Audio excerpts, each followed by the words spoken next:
Today's lesson is solving equations through the distributive property.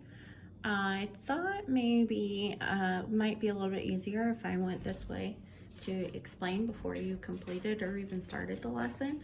So if let's look at the problem.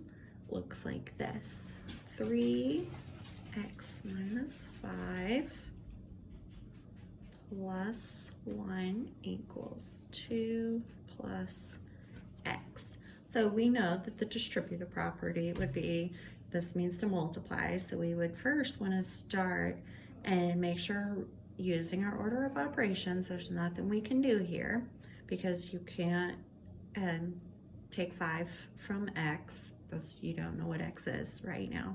So what you would want to do is you would want to distribute the 3 to the x and the 5. So you would say 3 times x is 3x.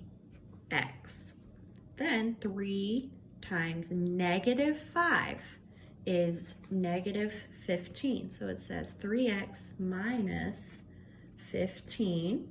And then I'm just going to go ahead and write plus 1 equals 2 plus x.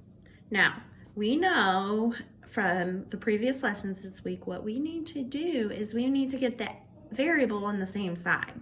So I'm going to go ahead and take the smaller variable, do the inverse here. So positive x minus x on both sides, minus x on both sides. This cancels out. So you have 3x minus x, which would give you 2x. Then I have negative or minus 15 plus 1 equals 2.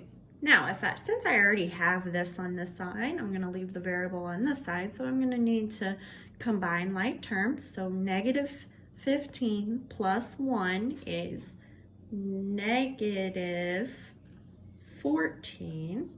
So then I still have my 2x. 2x minus 14 equals 2. Now I'm going to take my 14 and put it on the side with the 2 so that this can stand alone.